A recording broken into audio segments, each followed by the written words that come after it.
हम श्रीमद् भागवत के एकादश स्कंद के उस अंश का पाठ कर रहे हैं जो उद्धव गीता के नाम से प्रसिद्ध है। इसमें भगवान उद्धव को उपदेश देते हैं।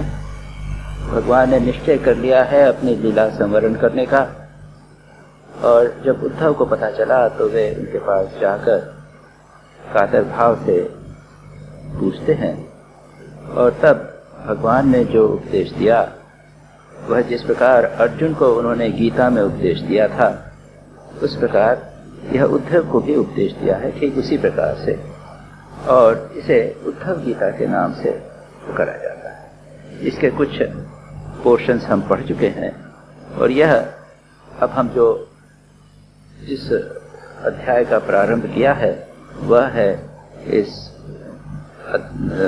11वें स्कंध के 12वां अध्याय, और इसका प्रारंभ होता है एक बहुत महत्वपूर्ण 2 श्लोकों से। इसकी चर्चा मैं पिछली बार कर चुका हूँ, इस पर कमेंट्री में कर चुका हूँ, जिसमें स्पष्ट रूप से कहा गया है कि सत्संग अन्य विभिन्न साधनों से भी महत्वपूर्ण। उन साधनों को गिनाया था भगवान ने, योग, सांख्य, धर्म, स्वाध्याय, तप, त्याग, इष्ट और पूर्त कर्म, दक्षिणा, व्रत, यज्ञ, शास्त्रों, व्रत, यज्ञ और इसका पाठ, वेदों का पाठ, छंदांसी, तीर्थ गमन और नियम और यम का पालन। इन सबसे अधिक महत्व भगवान सत्संग को देते हैं। अंतिम वाक्य में कहते हैं, अंतिम लाइन में कहते हैं, सत्संगः यथा अवरुन्धते या न रोधयति। पहले प्रारंभ किया था रोधयति, मुझे रोकता नहीं, मुझे बांधता नहीं। ये जितने भी ये साधन बताए गए, यम, नियम, तीर्थ भ्रमण, वेदों का पाठ, यज्ञ, व्रत इत्यादि, ये उस तरह मुझे नहीं बांध सकते जितना सत्संग मुझे बांध दे। सत्संग, और उसके बाद क्या कहते हैं, सर्वसंग आपहर। यह सत्संग कैसा है? समस्त संगों का नाश करने वाला, समस्त आसक्तियों का नाश करने वाला। संसार में हम नाना विभिन्न विचारों बातों में लगे रहते हैं, हमारी रुचियां रहती हैं, उन सभी को नाश कर देता है और भगवान को से हमें जोड़ देता है। इसलिए सत्संग को सबसे अधिक महत्व दिया जाता है। यहाँ पर भगवान इन 2 श्लोकों में इस बात को कहते हैं, और ये श्लोक कई स्थानों पर कई रेफरेंसेस में कोट किए जाते हैं। यह बात श्रीमद् भागवत में कई स्थानों पर भगवान ने कही है, सत्संग की महिमा। श्री रामकृष्ण भी कहते हैं, और मैंने बार बार कहा है कि जिस संग में हम अपने मन को रखेंगे, मन उसी रंग का होगा। तो यहाँ पर उसी बात को वहाँ पर कहा, और उसके बाद आगे भगवान बताएंगे, दृष्टांत देंगे कि कौन कौन से लोग कैसे कैसे संग प्राप्त करके और महान बने, उनकी सद्गति हुई, मोक्ष प्राप्त हुआ सत्संग के माध्यम से। तो यहाँ पर क्या कहा है, लास्ट लाइन मैंने तप, योग इत्यादि सबको एक छोटा छोटा करके देख लिया था, बता दिया था कि ये क्या होते हैं, उसको हम रिपीट नहीं करेंगे। लेकिन बाद में कहा, सर्व संग अपहा, समस्त संगों को दूर करने वाला है। समस्त संग क्या है? हम संसार में कितनी चीजों से अटैच, हमारे लाइक्स एंड डिसलाइक्स हैं, उसके ऊपर, जिसे हम इष्ट और अनिष्ट कहते हैं। जो हमें सुख प्रदान करे वह इष्ट वस्तु है, और जो दुख प्रदान करे वो अनिष्ट है। हम दुख प्रदान करने वाली वस्तु से दूर रहते हैं, इष्ट प्रदान करने वाली, सुख प्रदान करने वाली वस्तु को से चिपकते हैं, और उसके बाद उसके कारण हमें नाना प्रकार के दुख भोगना पड़ता है। हमारा मन दूसरों के दोष देखने में लगा रहता है। कहते हैं कि किस वस्तु को लोग सबसे अधिक प्यार करते हैं, कौन सी चीज सब चाहते हैं, सबको सबसे मीठी, सबसे टेस्टी कौन सी चीज है? परनिंदा। और कौन सी ऐसी वस्तु है जो व्यक्ति बिना मांगे देना चाहता है? तो एडवाइस है ना। हम सब एडवाइस बिना मांगे देना चाहते हैं, ऐसी चीज है जो लोग हमेशा देना चाहते हैं। और परनिंदा एक ऐसी चीज है जिसमें सबसे अधिक रस है। ये कई प्रकार के ऐसे सत्संग हैं वह संसार के आसक्तियों को नाश कर। उसके बाद आगे भगवान कहते हैं, संगेन ही देतेया यातु धाना मृगा खगा, देतेया यातु धाना मृगा खगा, गंधर्व अप्सरसो नागा, सिद्धाश्चारण गुह्यकाः, विद्याधरा मनुष्येषु वैश्या शूद्रा स्त्रियो अंत्यजाः, रजस्तमः प्रकृतियः तस्मिन् तस्मिन् युगे अनघ, बभवो मत्पदं प्राप्ता पृष्ठका काधया दृष्टवक आयाधव आदय। उन्होंने एक बड़ी लिस्ट बताई कि इतने प्रकार के लोग, उसके बाद और भी चल रहा है, वृषपर्वा बलिर्वाणो मयश्च अथ विभीषणः सुग्रीवो हनुमत् नृक्षः गजो गृद्धो वणिक्पथः व्याधः कुब्जा वृजे गोप्यः यज्ञपत्न्यः तथा परे। एक बहुत बड़ी लिस्ट बना दी है ऐसे लोगों की जो या तो मनुष्य नहीं थे, राक्षस थे, दैत्य थे, या फिर जानवर थे, गिद्ध पशु पक्षी थे, या फिर मनुष्य थे तो क्षुद्र थे, या फिर वैश्य थे, तमोगुणी थे, सत्वगुणी नहीं थे। इस प्रकार के एक बहुत लंबी लिस्ट बता। अब इनके ऊपर अगर हम देखें तो बहुत सारे हमको कहानियां मिल जाएंगी। मैं थोड़ा सा संक्षेप में करूंगा, एक एक करके आपको बताने का प्रयत्न करूंगा। कहते हैं कि सत्संग से ही प्राप्ता, सत्संगे नहीं, सत्संगे नहीं, सत्संग से ही सब लोगों ने मत पदम प्राप्ता, मेरे पद को उन लोगों ने प्राप्त किया। कौन कौन से लोग हैं? वे राजसिका तामसिका नेचर, कई प्रकार के राजसिक प्रवृत्ति वाले, तमोगुणी प्रवृत्ति वाले, सत्वगुणी नहीं, ब्राह्मण नहीं, कल्चर्ड नहीं, अनकल्चर्ड पीपुल, और बहुत सारी कहानियां हमें मिल जाएगी। और वो एम्फसाइज करती हैं एक कि तप यज्ञ की आवश्यकता नहीं, कल्चर्ड होने की आवश्यकता नहीं, अगर सत्संग होगा तो उससे सब कुछ ठीक हो जाएगा। जैसे वृत्र, वृत्त प्रहलाद, वृत्त क्या था? उनको श्राप मिला था। एक चित्रकूट नामे के राजा थे। एक कथा आती है श्रीमद् भागवत में, विस्तार से दी गई है। 6ठे स्कंध में विस्तार से चित्रकूट की जो आगे जाके वृत्र बने, वृत्र नामक दैत्य बने। ये कथा इस प्रकार की है कि ये चित्रकेतु नामक पहले राजा थे और उनको पुत्र नहीं था। और दूसरे अंगिरा जो ऋषि थे वो आए और अंगिरा ने उन्हें वरदान दिया कि तुमको पुत्र हो। फिर उन्होंने कहा लेकिन ये पुत्र आपको सुख भी देगा दुख भी देगा। और बहुत लंबा वो है, कहानी के बीच में बहुत सारी तत्व की बातें हैं वहाँ। कई चैप्टर्स में श्रीमद् भागवत में इसका वर्णन किया गया है। अब देखिए ये छोटी सी बात कि उसको आपको सुख भी देगा और दुख भी देगा।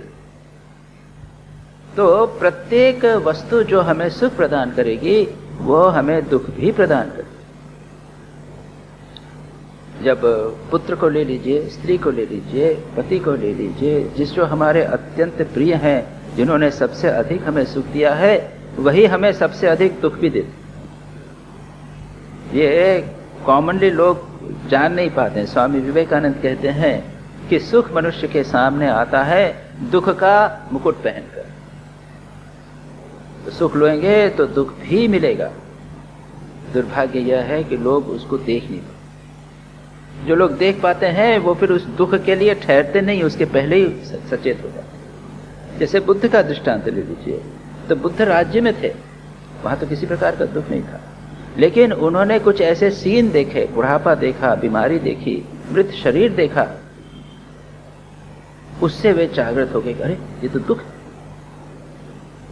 हम लोग इतने इनसेंसिटिव हैं कि संसार की वस्तुओं के पीछे छिपे हुए दुख को नहीं देखते। जो सेंसिटिव व्यक्ति होते हैं वो छोटी सी घटना जीवन में हुई, जरा सा दुख अगर जीवन में उठा कि वो घबरा जाए। मैं ऐसे लोगों को भी जानता हूं जो अब संसार में तो अपने परिवार के लोगों को, अपने भाई, पिता, बंधु, बहन, relatives, distant relative, near relatives, इनकी मृत्यु तो होती रहती है जीवन में, संसार में प्रत्येक व्यक्ति के जीवन में ऐसी आई है। और मैं एक युवक को जानता हूँ तो जो इसके डिस्टेंट रिलेशन में जैसे कहते हैं कि एक बहन थी, बहन यानी बनाई हुई बहन, जैसे होता है ना आजकल कोई राखी पहना देते हैं, बनाई हुई बहन, उसकी एक्सीडेंट में मृत्यु हो गई। खुद की बहन नहीं, एक्सीडेंट में मृत्यु हो गई। तो उसके लिए इतना शौक लगा कि आगे चल के उसके जीवन में वैराग्य आया और अंत में संसार त्याग करके वो सन्यासी। वो फिर वेट नहीं किया कि हमारे यहाँ हम क्या करते हैं, ठीक है 7 दिन 15 दिन 10 दिन 30 दिन में वो ट्रॉमा है समाप्त हो जाता है, हम उसको वो जीवन पे प्रभाव नहीं डालता, लेकिन उसके जीवन में प्रभाव पड़ा, उसने सारा जीवन बदल। तो मैं कह रहा था कि ये चित्रकेतु राजा थे, इस राजा को पुत्र जो प्राप्त हुआ, अंगिरा ने कहा कि तुमको पुत्र होगा, यज्ञ करो, यज्ञ से कुछ जो उसका यज्ञ का अंश जो बचता है, यज्ञांश उसको अपनी रानी को दिया, उससे पुत्र की उत्पत्ति हुई। कहा पुत्र सुख भी देगा, दुख भी देगा, ठीक है। उसके बाद कहानी इस प्रकार चलती है कि पुत्र का बड़े खुश हुए, बहुत आनंद था। अब उस राजा की और भी रानियां थी, एक रानी नहीं थी, कई भी दूसरी रानियां थी। अब वो नेचुरली उसका अटेंशन जिस रानी से पुत्र की उत्पत्ति हुई है उसकी प्रकार हो गया और दूसरी रानियों को निग्लेक्ट करने लगा। वो जो जिन रानियों को निग्लेक्ट किया वो कुपित हो गई, उनको बुरा लगा और उन्होंने इसके पुत्र को जहर देके मारा। उसके बाद अब क्या करें, बेचारे बहुत रोए फिरे। अब कल्पना कर सकते हैं कैसी सिचुएशन हुई है, बड़ी मुश्किल से पुत्र मिला था और उसकी मृत्यु हो गई। थे खूब रोए धोए, तब नारद और अंगिरस पुनः आए और अंगिरस ऋषि पुनः आकर उन्होंने कहा कि देखो राजा, तो पहचाने नहीं, तो मुझे नहीं पहचाने, इतने शोक मग्न थे कि पहचाने नहीं। कहा कि अंगिरस राजा आके कहते हैं कि देखो मैं वही था, मैं ऋषि अंगिरा हूँ और तुमने मुझे प्रार्थना की थी, मेरे वरदान से तुमको पुत्र प्राप्त हुआ था, अब चला गया है। मैं तो तुमको तत्व ज्ञान देना चाहता था, लेकिन मैंने देखा कि तुम्हारा मन इतना ऑब्सेस्ड है पुत्र के लिए, मैं तत्व ज्ञान दूंगा तो वो तुम्हारे भीतर नहीं घुस सकता, इसलिए तुमको पुत्र दिया। मैंने कहा था कि दुख भी देगा, सुख भी देगा, दुख भी देगा। फिर उन्होंने उनको तत्व ज्ञान दिया। पहले कहा कि मुझे आप पुत्र का दर्शन करवाइए, तो पुत्र की जीवात्मा को बुलाते हैं और पुत्र की जीवात्मा को बुला के कहते हैं कि तुम्हारे माता पिता तुमको देखना चाहते हैं। वो जीवात्मा को किस माता पिता की बात कर रहे हैं, मेरे तो इतने माता पिता इत्यादि, वो तत्व ज्ञान प्राप्त करते हैं। उसके बाद अंगिरस और नारद उनको तत्व ज्ञान देते हैं और कहते हैं, उनको मंत्र देते हैं कि तुम साधना करो। कठोर साधना करते हैं ये चित्रकेतु राजा और उसके बाद में वो एक हायर योनि में चले जाते हैं, सिद्ध योनि, कुछ सिद्ध या गंधर्व या इस प्रकार की योनि में चले जाते हैं और परम भक्त भगवान श्री कृष्ण के परम भक्त, उनकी तपस्या के कारण उनकी साधना। फिर कहानी इस प्रकार की आती है और बड़ी इंटरेस्टिंग कहानी कि एक दिन अपने यान पर वायुयान जो भी कहिए उसके यहाँ पर बैठ कर वो जा रहे थे। ये भक्त हैं भगवान, पूर्ण रूप से रियलाइज नहीं हुए, भयंकर भक्त थे। कैलाश के ऊपर से जा रहे थे तो वहां देखा कि कैलाश में भगवान शिव बहुत सारे ऋषि मुनियों के से द्वारा घिरे हुए बैठे हुए और भगवान शिव की गोद में पार्वती जी बैठी और भगवान शिव पार्वती जी को एक हाथ से आलिंगन करके बैठे। ऐसा भी आपने चित्र देखे होंगे भगवान शिव के ऊपर। तो वो ऊपर देख के हंसने लगे और कहा कि देखो ये शिव जी की सब उपासना करते हैं, हंसते हुए कहने लगे ये शिव जी की सब लोग उपासना करते हैं, बड़े त्यागी मानते हैं और इतनी भी इन्हें शर्म नहीं है कि अपनी पत्नी को गोद में बिठा के आलिंगन कर रहे हैं ऋषि मुनियों के बीच में। अरे कॉमन आदमी भी है, अपनी पत्नी का आलिंगन करता है तो ऋषि प्राइवेट में करता है, सबके सामने नहीं। इतनी शर्म नहीं है इनको देख लो। आहा, शिव जी ने देख कुछ नहीं कहा, चुप रहे, हंस दिए। ऋषि मुनि चुप रहे क्योंकि शिव जी कुछ नहीं बोल रहे। तब फिर पार्वती जी को गुस्सा आ गया। उन्होंने कहा कि देखो, आहा, ये देखो, शिव जी को कंट्रोल करने वाला एक आ गया, शिव जी को डायरेक्शन देने वाला, कैसे उनको व्यवहार करना चाहिए। इतने ऋषि मुनि है और कोई नहीं है, इतने बड़े बड़े विद्वान बैठे हुए हैं, ये लोग भी शिव जी को के कंडक्ट के संबंध में कुछ नहीं बोल पा रहे हैं। ये आ गया है बड़ा विद्वान लोग। तो फिर शिव जी ने कहा, जाओ तुम असुर, इसको श्राप दी। इसने सुना लेकिन उतरा, ये चित्रकेतु उतरे और उन्होंने प्रणाम किया पार्वती जी को।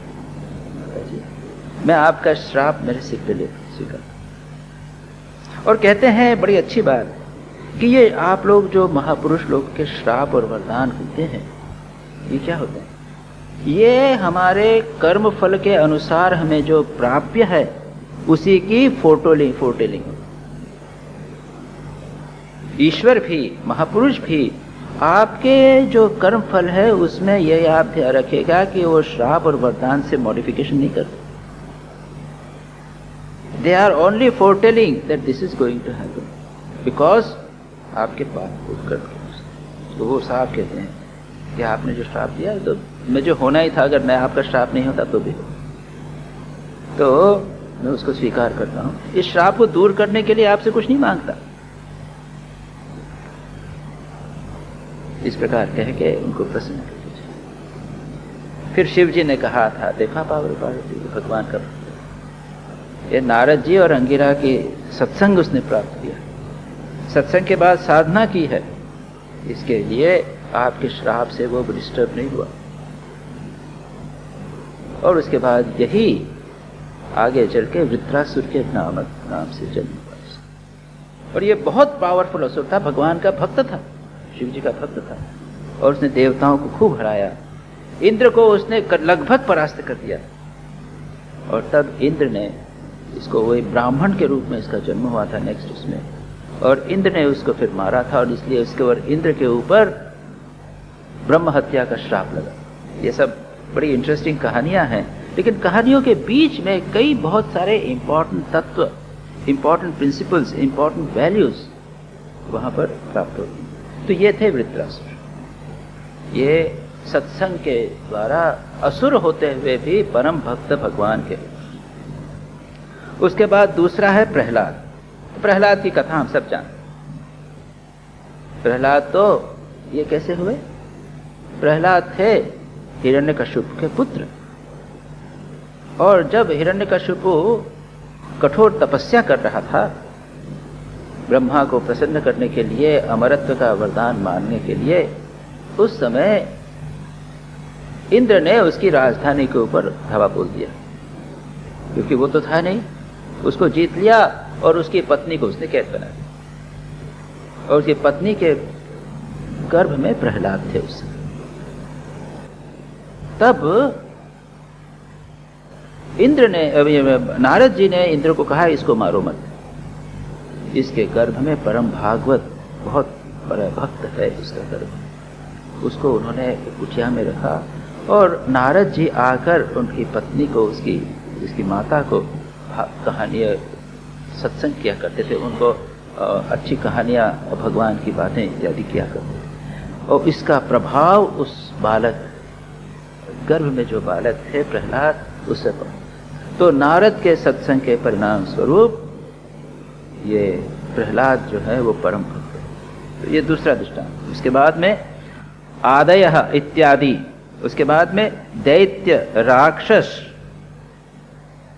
सिद्ध, जानवर, पक्षी, गंधर्व, अप्सरा, नाग, सिद्ध, चारण, बहुत सारे। अब एक एक करके अगर देखें भागवत लेके तो बहुत सारे मिल जाएंगे। उसके बाद में उनके नाम भी दिए, जैसे वृषपर्वा। वृषपर्वा वो भी एक राक्षस था, दैत्य था, और वो उसको एक किसी संत ने उसको बड़ा किया, उसके परिणाम स्वरूप वे परम भक्त हो गया था। बाली, ये प्रहलाद के ग्रैंडफादर,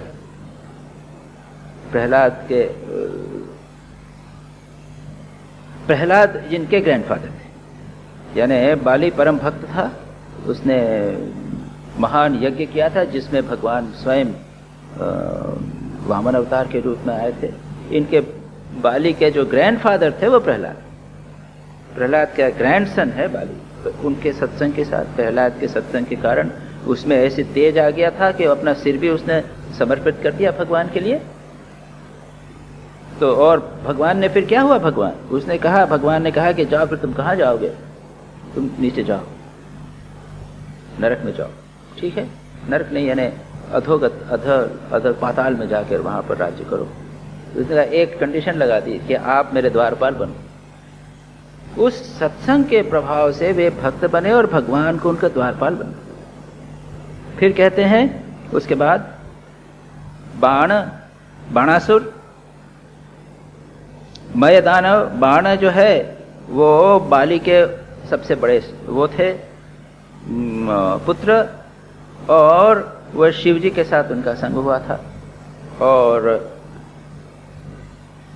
उसके बाद मय दानव का पांडवों के साथ सत्संग हुआ। उसने पांडवों की जो नगरी थी उसको निर्माण किया था। इस प्रकार से उसके बाद में है विभीषण की कथा हम सब जानते हैं, वो तो परम भागवत थे, भगवान भक्त थे। सुग्रीव परम भक्त थे। सुग्रीव का हनुमान जी से सत्संग हुआ था, हनुमान जी परम भागवत थे। हनुमान, ये सब ये इनको बताया है ये लोग जो वानर योनि के हैं, मनुष्य नहीं है, निम्न योनि के। उसके बाद में वृक्ष यानी वो रीछ अपने जामवन, वो भागवत है। उसके बाद गजेंद्र मोक्ष की कहानी आप लोग सुनते हैं। वो एक पहले परम वो थे, उन्होंने भी किसी ऋषि को उससे का इंसल्ट कर दिया, तो उसके बाद में to be born again as a हाथी।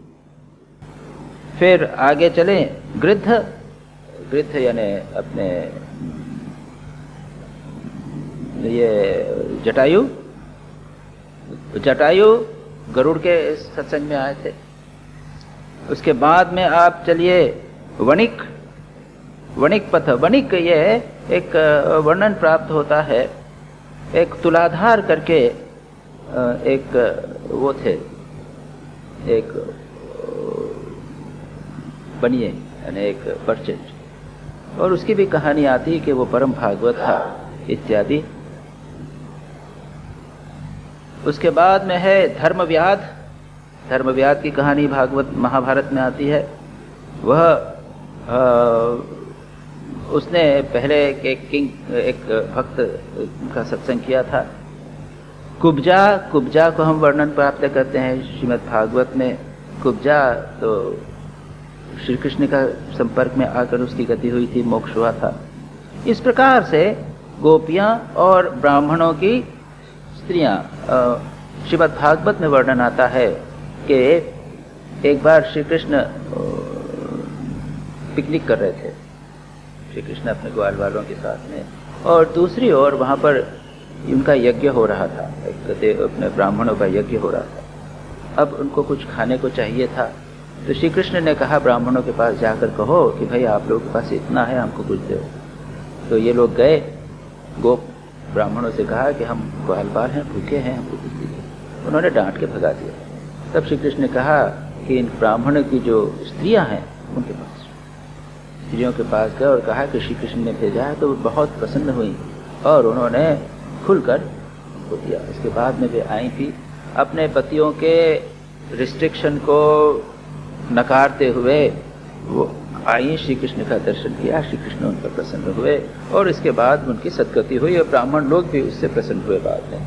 तो इस प्रकार से हम देखते हैं बहुत सारे दृष्टांत भगवान यहाँ पर देते हुए कहते हैं कि यह या तो भगवान के संग से या संतों के संग से या भक्तों के संग से इतने लोगों की सद्गति हुई है। अब उसके बाद में कहते हैं अंतिम श्लोक, यानी आपके उसमें होगा ये 7वां श्लोक। ते न अधीत श्रुति गणा न उपासीत महत्तमाः अव्रत अतप्त तपाः तपसः सत्संगाम माम उपागता। उसने 4 विशेषण दिए हैं। ते न अधीत श्रुति गणा, उन्होंने कुछ वेद नहीं पढ़े। अधीत यानी पढ़ना, श्रुति गण, श्रुति इत्यादि, श्रुति स्मृति भागवत पुराण बहुत पढ़े लिखे नहीं थे ये लोग, कुछ नहीं पढ़ा था। उन्होंने कुछ नहीं पढ़ा था, वेद उन्होंने नहीं पढ़ा, कोई लर्निंग नहीं थी, हायर लर्निंग, इंटेलेक्चुअल लर्निंग नहीं थी। उसके बाद न उपासित महत्तमाः, उन्होंने बड़े बड़े जो विद्वान हैं उनकी चरणों की सेवा नहीं की। उपासित महत्तमा, महत्तम महान पुरुषों की उपासना भी नहीं की। अव्रत, उन्होंने कोई व्रत नहीं किया। याद रखिए, व्रत करना, ये वैल्यू ओरिएंटेशन आज की भाषा में कहें तो व्रत वैल्यू ओरिएंटेशन का एक बहुत महत्वपूर्ण अंग है। जो वैल्यूज या जीवन में कुछ आदर्श हम यदि डालना चाहते हैं तो उसे हमें नित्य रूप से रेगुलरली रिपीट करना पड़ता है, जिसे अभ्यास कहते हैं। प्रतिदिन कुछ एक कार्य करिए, उसे बार बार करने पर वह बात हम अपने जीवन में उतार सकते। एक दिन में नहीं होता, तो उसके लिए व्रत लिए जाते। तो ब्रह्मचर्य का व्रत है, संन्यास का व्रत है। ये जो विवाह है उसमें भी एक पति व्रत या एक पत्नी व्रत है। ये वाव है, एक संकल्प है कि हम इस प्रकार का जीवन यापन करेंगे। इससे बहुत सारी वैल्यूज, आदर्श हमारे जीवन में आते हैं, जीवन में इच्छा शक्ति बलवती होती है। तो इन लोगों ने यह कुछ भी नहीं किया, व्रत नहीं किया। और अतप्त तपसः, तपस्या भी नहीं की, तपों का भी अनुष्ठान नहीं किया। तपस्या बहुत महत्वपूर्ण, जैसे मैंने कहा कि तपस्या के बिना कुछ नहीं होता। जितने भी महापुरुष हुए हैं कठोर तपस्वी। पार्वती जी का दृष्टांत, पार्वती जो है आदर्श तपस्या के लिए हैं। उन्होंने कैसा धीरे धीरे खाना बंद कर दिया, उसके बाद में फल मूल खा के रहे, उसके बाद में पत्ते खा के रहे, और उसके बाद में जो सूखे पत्ते, जो तोड़ के पत्ते खाना, उसके बाद वो भी छोड़ दिया। उसके बाद जो पत्ते अपने से गिर जाते थे, सूखे हुए पत्ते, क्योंकि पत्ते अगर तोड़ रहे हैं तो भी वो तो लिविंग है, उसको आप कष्ट दे रहे हैं, वह भी नहीं। उसके बाद में जो पत्ते अपने से गिर जाते थे उनको खा के उन्होंने रहती थी, उसके बाद वो भी छोड़ दिया। इसलिए माँ भगवती को अपर्णा कहते हैं। पर्ण यानी पत्ता, अपर्णा। कठोर तपस्या हजारों वर्ष तक शिव जी के लिए की। श्री रामकृष्ण ने 12 वर्ष तक तपस्या की, 6 वर्ष सोए तक नहीं, पता नहीं कितने दिन खाया। ईसा मसीह ने 40 दिन तक तपस्या की थी बिना खाए। राबिया का सारा जीवन तपस्या में था। मिलारेपा में उसके तिब्बत के संत थे, उनकी कहानी, वो सारा जीवन तपस्या है, क्या खाना न खाना।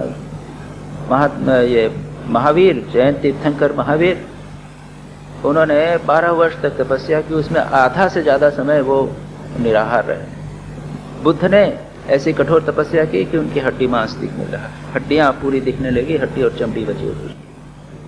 तो कोई भी महान पुरुष नहीं हुआ जिसने तपस्या नहीं की। और यहाँ पर भगवान कहते हैं कि ये लोग, ये तो कहाँ तपस्वी, कहाँ तपस्या भी नहीं की, तपस्या भी नहीं कहा, तो फिर उनको भगवान की प्राप्ति कैसे हुई?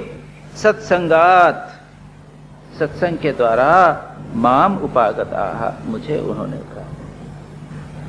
ये सत्संग की महिमा। आज के युग में सत्संग बहुत महत्वपूर्ण। ये यज्ञ तप इत्यादि करना इतना आसान नहीं। तो उसमें कोई व्यक्ति पहुंचे और कहने लगे, कुछ दिन रहे फिर चले आए, अपने मित्र के साथ गए, तुम क्या करे बात, तुम लोग यहाँ कैसे रहते? ये तो ऐसा रेरिफाइड एटमॉस्फेयर है, यहाँ तो मुझे अच्छा नहीं लगता रहना, विच इज टू मच। और होता भी यही है कि कुछ लोग, अगर हम संसारी लोग अगर कहीं जाकर आश्रम में रहें तो अधिक दिन नहीं रह पाते। वो हमारे संस्कार, संसार के संस्कार हमको खींचते हैं और स्ट्रगल होती, कन्फ्लिक्ट होती। अब आप ये मत समझिए कि आप अचानक आके और आश्रम में रहने लग जाएंगे तो रहेगा। वो हमारे अभ्यास, हमारे चिंतन का अभ्यास था। जीवन पद्धति तो खैर आपको अलग दे दिया, कमरे में रहिए तो खैर खाना मिल जाएगा, आप जैसे भी रहिए, लेकिन जो एटमॉस्फेयर है, चर्चा है, बातचीत है, वो सब भिन्न प्रकार की हो रही। तो ऐसे में उसको सहन करना आसान है। कई लोग कुछ दिन तक रहते हैं, उसके बाद में फिर या तो फिर थोड़ा घूमने चले गए, रहते हैं थोड़े बाहर निकल गए, फिर मार्केट में घूमे आए, फिर आ गए। और हम कहते भी हैं ठीक है ऐसा करें। हम जब सबसे पहले स्टूडेंट था, बेंगलोर गया, आश्रम, इंदौर में तो आश्रम नहीं था, इंदौर में आश्रम था लेकिन कोई हम ही लोग चलाते थे, कोई साधु लोग तो थे नहीं, और घर पे रहते थे हम गए, बेंगलोर में गए, यतीश्वरानंद जी रहते थे, 15 दिन वहाँ रह के आए। तो गए वहाँ पर, तो वहाँ जाते थे तो यतीश्वरानंद जी कहते थे जाओ वही तुम बेंगलोर घूम आओ, चलो तुम लोग उसको ये देखा कि नहीं, वो देखा कि नहीं, वो घूम आओ। फिर दूसरे दिन पर अच्छा तुम मैसूर गए कि नहीं, मैसूर वो देखा कि नहीं, वृंदावन गार्डन्स देखा कि नहीं, क्या तुम वो बस जा रही है उससे जाओ, तुम आए हो यहाँ से। वो हमको दे रहे हैं कि देखो ये इट में नॉट बी टू मच, यहाँ रहना उसको एटमॉस्फेयर इट में बी टू मच। लेकिन जब एक बार आ गए, ज्वाइन कर लिया, फिर क्या कहते हैं, नहीं कुछ दिन तक ठीक है, लेकिन बाद में get used to living in atmosphere. उसके बाद में फिर नहीं। कोई कहता है, ब्रह्मचारी कहते हैं, हमारे यहाँ जूनियर्स आते हैं, बच्चे आ गए ब्रह्मचारी आए कि मैं थोड़ा सा मार्केट जा रहा हूँ, क्या के लिए जा रहा हूँ, नीड नॉट गो, इससे मंगा लो, हमारा प्यून है उससे, why do you want to. वो पुराना संसार की थोड़ी सी बू, श्री रामकृष्ण कहते थे कि वो एक फूल वाली थी, तो उसकी सहेली आई, बचपन में रहे होंगे, साथ में स्कूल जाते होंगे या होगा, तो वो है मछुआरी, मछली पकड़ने वाली। वो आई और आकर उसके घर में ठहरी, आओ आओ भाई आओ, और ठहरी, रात भर नींद नहीं आ रही। क्यों नींद नहीं आ रही? नींद नहीं आ रही, ये फूल की गंध इतनी है कि इससे नींद नहीं। क्या कहा कि वो मैं कोई बात नहीं, बाहर गई और टोकनी ले आई मछली की, उसको रखा और थोड़ा पानी डाला, उसको अपने कान पर का पास रख के, और वो मछली की गंध आ रही थी उसको वजह से। तो हम लोगों की स्थिति ऐसी है कि हम संसार की गंध के बिना रह नहीं सकते, और ये सत्संग जो है उसको दूर करने का उपाय। तो यहाँ पर वह कहते हैं कि भगवान की कथा सुनना, धीरे धीरे उसमें रुचि हो। और जो मैंने उस सज्जन की बात कही, पहले वो ज़्यादा समय बेलूर मठ नहीं रहते थे, लेकिन धीरे धीरे आते आते आते ऐसा टेस्ट हो गया कि फिर संसार त्याग करके मिशन ज्वाइन करके सब। तो ये हमें अपना सारा चिंतन बदलना अगर है, शुभ चिंतन करना है, तो जितना सत्संग हो उतना करना है, ये बात बताते हैं। उसके बाद आगे का श्लोक देते हैं, केवलेन ही भावेन गोप्यो गावो नगा मृगाः ये अन्ये मूढ़धियो नागा सिद्धा माम ईयुः अंजसा यम न योगेन सांख्येन ध्यान व्रत तप अध्वरैः व्याख्यान स्वाध्याय संन्यासैः प्राप्नुयात् यत्नवान अपि। ये दो श्लोक एक साथ हैं। उसमें ये कहते हैं, वही बात कहते हैं अभी जो यहाँ पर कही, पहले भी कहा था कि ये लोगों ने कुछ नहीं किया, तप नहीं किया, योग नहीं किया, यज्ञ नहीं किया। उसी बात को कहते हैं कि जिस मुझे योग सांख्य दान व्रत तप यज्ञ व्याख्या लेक्चर्स, हम लोग प्रवचन दे रहे हैं ना, लेक्चर स्वाध्याय संन्यास के द्वारा नहीं प्राप्त किया गया लोगों ने, उसको सत्संग के द्वारा किसने प्राप्त किया? केवलेन ही भावेन, भाव के द्वारा, प्रेम के द्वारा। ये इतनी पावरफुल चीज है। प्रेम के द्वारा किसने प्राप्त किया? गोपियों ने। गोपियों ने ये सब कुछ नहीं किया, ये तो सिंपल हाउसवाइफ थी, न यज्ञ किया, तप किया, दान कुछ नहीं किया, सांख्य कुछ नहीं किया, ये योग नहीं, गोपियां, गायें, नग, पर्वत, तो गोवर्धन पर्वत, गोवर्धन पर्वत इतना पवित्र हो गया कि हम लोग जाके उसकी परिक्रमा करते हैं, भगवान ने उठाया। मृग यानी हिरण, अन्य मूढ़ बुद्धि वाले नाग, सिद्ध इत्यादि ने माम इयु मुझे प्राप्त हुए, कैसे? अंजसा, क्विकली, इन सब के माध्यम से वो उन्होंने मुझे प्राप्त किया। ये यहाँ पर भगवान यहाँ बता रहे हैं। और आप श्रीमद् भागवत में पढ़िए तो भगवान के प्रति इन लोगों का कैसा आकर्षण था।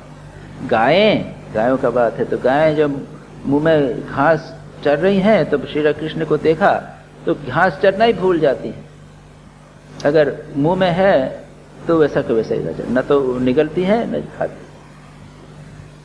गोपियों की तो बात ही छोड़िए। हिरण श्री कृष्ण को देखकर मोहित हो जाते थे। कहते हैं कि अगर शेर देता था श्री कृष्ण, अगर चैतन्य महाप्रभु की भी बात, चैतन्य महाप्रभु का भी वर्णन आता है कि वे जब पुरी से वृंदावन आए तो जंगलों में आते थे तो नृत्य करते हुए आते थे, भगवान के भाव में विभोर होते थे। तो उनको देखकर जानवर नृत्य करने लगे, आनंद में व्यक्त होने लग जाता। ये हिरण और शेर ये सब आनंद से मग्न हो जाया करते थे। तो इस प्रकार से हम देखते हैं कि भगवान के फलस्वरूप, भगवान की कृपा के कारण, भगवान के संबंध के कारण इन सब की भी मुक्ति हो गई, भगवान को प्राप्त किया। अब इसके आगे है रामेण सार्धम मथुरा प्रणीते श्वाफल्किना मयि अनुरक्त चित्ताः विगाढ़ भावे ननमे वियोग तीव्राथयोन्यम ददृशु सुखाय। अब इसके बाद में कुछ श्लोकों में भगवान गोपियों के भाव की वर्णन है। और श्रीमद् भागवत में गोपियों का राज्य है।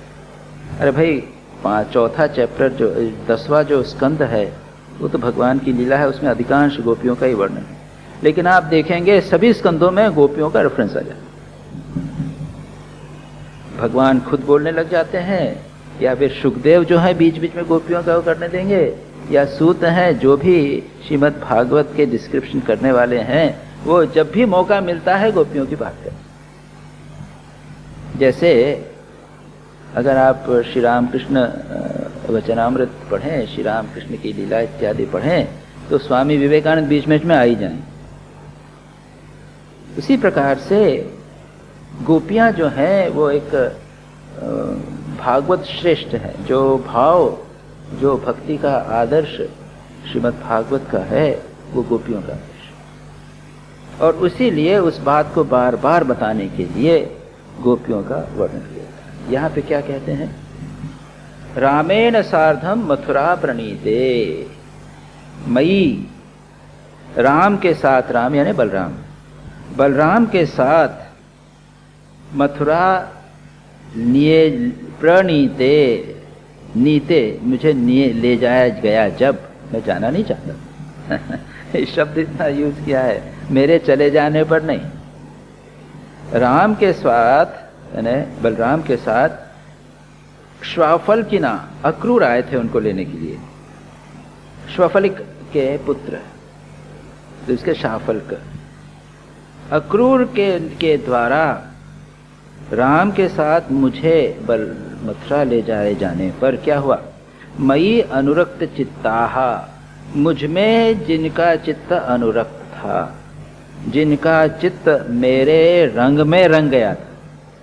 देखिए, इट ऑल डिपेंड्स अपॉन हम कैसे अपने चित्त को रंगते हैं, किस चीज से रंगते हैं। भगवान से रंगते हैं, संसार से रंगते हैं, पुत्र स्त्री धन संपत्ति से रंगते हैं।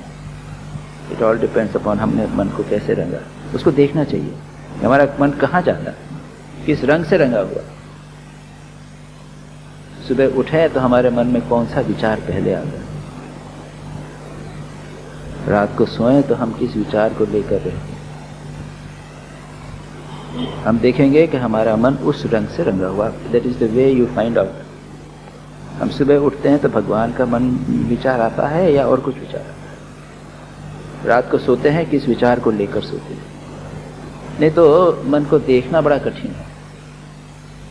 टू ऑब्जर्व कि मन मेरा क्या चाहता है।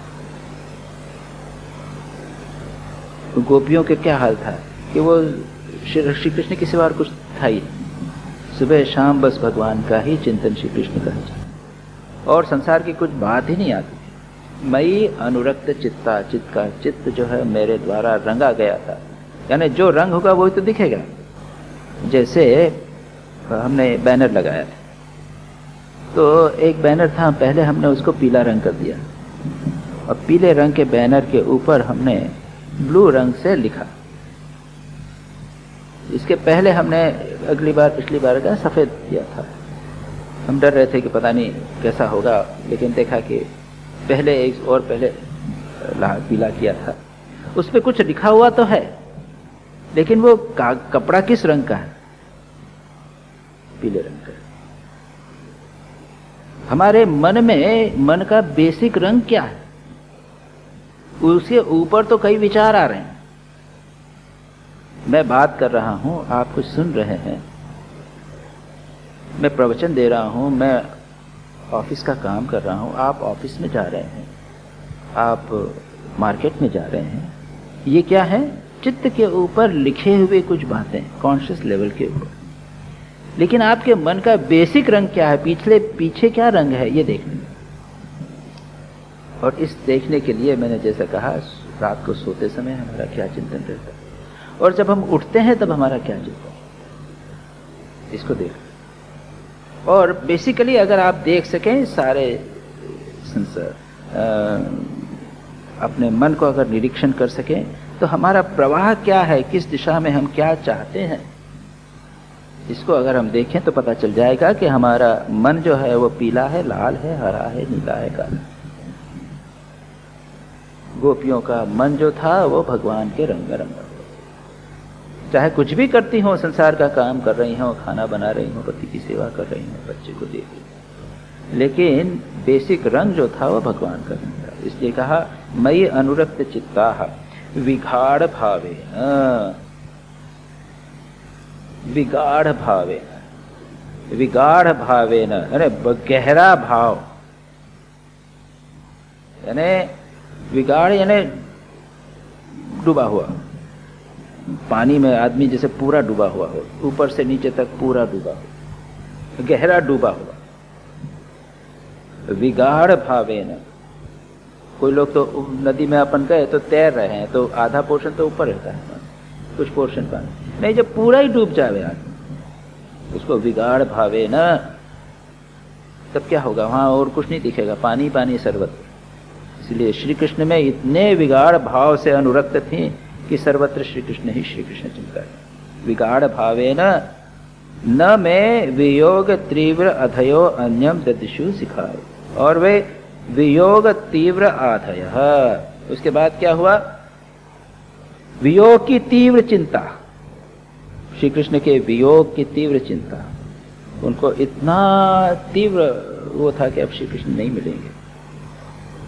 तब पूरा मन दुख से भरपूर। और उसके बाद कहते हैं अन्यम सुखाय न दृदिशु, और किसी चीज से हमें सुख मिलेगा ऐसा नहीं लगा। देखिए, विरह होवे तो ऐसा तीव्र होवे। संसार में लोगों के जीवन में विरह होता है, दुख आता है, कुछ दिन रहता है, फिर चला जाता है। वो क्या विरह है? भगवान श्री राम कृष्ण कहते थे कि एक पत्नी, एक माता, उसके पुत्र की मृत्यु हुई, फिर क्या किया? पुत्र की मृत्यु हुई और उसके बाद में वो 10 दिन, 15 दिन, महीने, 2 महीने तक वो रोती है। उसके बाद में फिर क्या करती है? फिर श्रृंगार करती है, फिर लिपस्टिक लगाना चालू करती है। श्री राम कृष्ण, ये क्या विरह हुआ? ये क्या विगाढ़ प्रेम हुआ? ऐसा प्रेम कि जो एक बार अगर विरह हुआ तो सारा जीवन विरह बना रहे। इस विरह को भी भक्ति शास्त्र में बहुत महत्व दिया गया। ये विरह जो है वो प्रेम के जैसा ही, मिलन में जितना सुख होता है, जितना तीव्र सुख, उसी तरह विरह भी तीव्र विरह। बस कि मिलन को तो अधिक महत्व नहीं देते, और मैंने एक बार आपको यहाँ पर बताया था कि गोपियों को विरह में जो दुख होता था वह गोपियों को विरह में कहते हैं कि सुख होता, उस सुख की तुलना में संसार के जितने सुख हैं वे नगण्य। संसार के जितने सुख हैं वो नगण्य। एक रूप गोस्वामी या किसी का मैंने यहाँ पे रेफरेंस दिया था, उसमें ये कहा। तो यहाँ पर कहा गया है गोपियों की स्थिति के बारे में कहते हैं कि विगाढ़ भावे न में वियोग तीव्र आधय अन्यम तृतिषु सुखाय। उनको सुख के लिए और कुछ नहीं प्राप्त हुआ, इतना तीव्र था। ताह ताह क्षपा प्रेष्ट तमेन नीता मय्ये वृंदावन गोचरेण क्षणार्धवत्ता पुनरंगतासाम हीना मया कल्पसमा बहु। अब कहते हैं रात्रि की चर्चा करते हैं, गोपियों की चर्चा हो। वो कहते हैं कि ताताह वे रात्रियां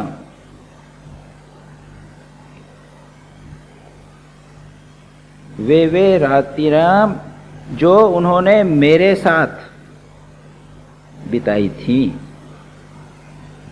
प्रेष्ठतमेन यानी अत्यंत प्रिय के साथ, मेरे साथ में नीता, मेरे साथ में जो उन्होंने बिताई थी, वृंदावन गोचरेण, वृंदावन में वे कितनी क्षण भर यानी कई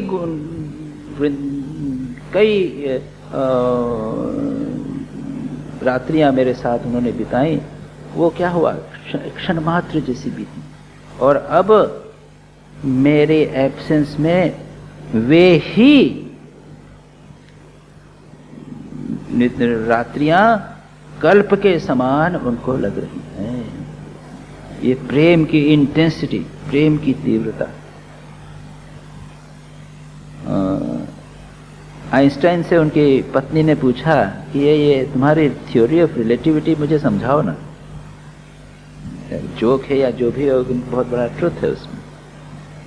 तो उन्होंने कहा कि कैसे समझाऊं? कहा ठीक है, देखो थ्योरी ऑफ रिलेटिविटी, रिलेटिव यानी जो भी संसार में सब चीजें हैं वो रिलेटिव, साइंस की बात नहीं, जनरल रिलेटिविटी की बात करते हैं। कहते हैं कि देखो, जब मैं प्रियतमा माय डियर, जब मैं तुम्हारे साथ बैठा रहता हूं तो एक दिन भी ऐसा लगता है जैसे एक क्षण, और जब मैं वो आग के पास बैठा रहता हूं तो एक क्षण मुझे एक दिन जैसा लगता है। तो जो अप्रिय वस्तु है जिसे हम नहीं, जब प्रिय के साथ में जब हम रहते हैं तो जल्दी से निकल जाती है। 10 साल है प्रिय के साथ रहे, वो क्षण भर में निकल गया। लेकिन जो प्रिय है वो अगर दूर रहे तो उसका एक क्षण 2 क्षण लगता है 10 साल जैसा लगता है। तो यहां पर भगवान यही कहते हैं, गोपियों की स्थिति ऐसी थी कि मेरे साथ में हंसते नाचते खेलते रात ऐसी बीत जाती थी क्षण भर जैसी, और अब वे ही मेरे बिना वे रातें कैसी हो गई हैं, ऐसा लगता है कि वो कल्प के समान है, हजारों वर्षों के समान एक छोटी सी रात हो जाए। उसके बाद में कहते हैं, आगे चलते हैं, ता न अविंदन मयि अनुषंग बद्धधियः स्वम आत्मानम अदस्तथा इदम यथा समाधो मुनयः अब्धितो यह नद्यः प्रविष्टा इव नाम रूप। देखिए, एक केवल भक्ति भाव प्रेम की बात कह रहे हैं। एक भक्ति भाव प्रेम के माध्यम से क्या प्राप्त हो सकता है, यहाँ पर कहा है मुनयः यथा समाधो मुने, जिस प्रकार से समाधि में मुनि लोग की स्थिति होती थी वे उनके द्वारा उनकी स्थिति होती थी। क्या कहा, मयि अनुषंग बद्धधियः, मेरे से आसक्त यानी अनुषंग यानी मेरे से जो प्रीति है, प्रेम है, आसक्ति है, उससे उनका मन जो है चित्त बंध गया है। मेरे से आसक्ति से जिसका चित्त बंध गया है उसके कारण उन्होंने क्या कहा, वो क्या, स्वयं की आत्मा को भूल गए, खुद को भूल गए। स्वम आत्मानम यानी खुद को भूल गए। They forgot themselves। फिर अधः इदम, यह और वह,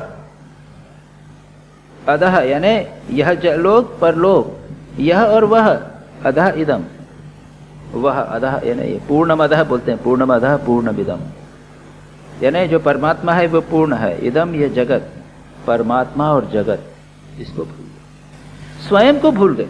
श्री रामकृष्ण कहते थे कि जब प्रेम होता है तब क्या होता है, जगत भी भूल जाता है और आदमी अपने को भूल जाता है, संसार भूल जाता है और स्वयं को भी भूल जाता है, खुद की भी ध्यान नहीं। ऐसे पागल हो जाते हैं प्रेमी कि क्या है, कहाँ जा रहे हैं, कुछ नहीं पता। एक डिस्क्रिप्शन आता है कि एक फकीर भगवान का भजन कर रहे थे, गहरे ध्यान में बैठे नमाज पढ़ रहे होंगे, और एक प्रेमी अपनी प्रेमिका के लिए खोज रहा है, ढूंढ रहा है उसे, तो उसको दिखा नहीं और इनको टक्कर मार दी। तो ये उठे, क्या अरे क्या करता है, देखता नहीं, सॉरी, तो वो तो उसको तो आधा इधर कुछ नहीं है, कहाँ जा रहा है क्या नहीं जा रहा है खुद की खबर नहीं है। पर फिर वो कहता है कि अरे मैं तो अपनी प्रेमिका के स्मरण में मेरे को सब कुछ भूल गया और आपको इस जगत याद आ गया। भगवान के आप भजन कर रहे हो, आपको जगत याद है अभी भी, तो क्या भगवान का? श्री रामकृष्ण कैसा भगवान का भजन करते थे? कुछ नहीं, शरीर की भोग में, उनके शरीर के ऊपर तो चिड़िया आके बैठ जाती थी। जब तक ये नहीं हो तब तक होता नहीं, इसलिए गोपियों का दृष्टांत इसीलिए बार बार दिया। भगवान के प्रेम में ऐसी विभोर हो गई कि खुद को स्वयं आत्मानम अधः इदम भूल गए। यथा जिस प्रकार से समाधि में मुनयः, जिस प्रकार से मुनि लोग समाधि में उनकी स्थिति हो जाती है, गोपियों की प्रेम में वैसी स्थिति होती है। समाधि में मुनि लोग स्वयं को भूल जाते हैं, जगत को भूल जाते हैं, इहलोक परलोक सबको भूल जाते हैं। तो कहते हैं मुनयः अब्धितो, जिस प्रकार से फिर कहते हैं नद्यः प्रविष्टा इव नाम रूपे अब्धितोये, जिस प्रकार से नदियां समुद्र में प्रविष्ट होकर नाम रूप को भूल जाती हैं। अब्धितोये, अब्धि समुद्र के पानी में नदियां प्रविष्ट होकर नाम रूप भूल जाती हैं, उसी प्रकार से ये गोपियां सब कुछ भूलकर मुझ में एक हो, अपना नाम रूप भूल गए। वर्णन तो आता है दशम स्कंद के अंदर कि वो अपने आप को कृष्ण समझने लगे, अपना नाम रूप भूल गए। इतना अगर मन पूरी तरह हो जावे तो ये तो समाधि हुई, योग की समाधि है जो भी करे। व्यक्ति उस वस्तु के साथ एक रूप हो जाता है जिसका गहरा चिंतन करे, और ये प्रेम के माध्यम से बड़ी आसानी से हो जाता है। ये भगवान बताना चाहते हैं। श्रीमद् भागवत का यही सबसे इम्पोर्टेंट मैसेज कि प्रेम के द्वारा भगवान की तरफ प्रेम मोड़ लीजिए। The shortest way, easiest way है।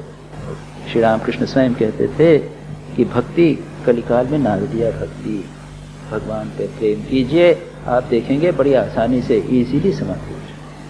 पतंजलि योग सूत्र में हमने देखा था अष्टांग योग की प्रार्थना करने, यम नियम आसन प्राणायाम प्रत्याहार धारणा। प्रत्याहार ये 5 कीजिए, उसके बाद धारणा ध्यान समाधि कीजिए। इतने अंग करने के बाद में समाधि होगी। लेकिन अगर प्रेम किया जाए तो बड़ी आसानी से समाधि हो जाएगी, कोई और किसी चीज की नहीं, ठीक ठीक कोई। लेकिन दुर्भाग्य ये है कि भगवान से प्रेम करना इतना आसान नहीं, इसलिए कि भगवान दिखते नहीं। वी आर नॉट कन्विंस्ड, ये भी नहीं लगता कि भगवान है कि नहीं। भगवान को प्रेम करना इसलिए कि वो कॉन्क्रीट नहीं, सामने चीज दिखती है तो प्रेम हो जाता है। बच्चा खिलौने से प्रेम कर लेता है, माँ बच्चे से प्रेम कर लेता है, पति पत्नी प्रेम कर लेते हैं, क्योंकि वो सामने है, वो डायरेक्टली कुछ न कुछ मिल रहा है। भगवान से प्रेम इसीलिए डिफिकल्ट है, लेकिन इजी इसलिए कहा कि प्रेम की क्षमता सब में है। इस भगवान प्रेम को भगवान की ओर मोड़ देने से मामला बड़ा आसान है। तो आज यहीं पर समय हो रहा है, यहीं पर बंद करेंगे। उसके बाद में और भी 2-1 श्लोक हैं, उसके बाद में उद्धव कुछ पूछेंगे और भगवान फिरोज कुछ तत्व की चर्चा करेंगे, जिसकी चर्चा अगली बार करेंगे। नारायणं नमस्कृत्य नरं चैव नरोत्तमं देवीं सरस्वतीं व्यासं ततो जयमुदीरये।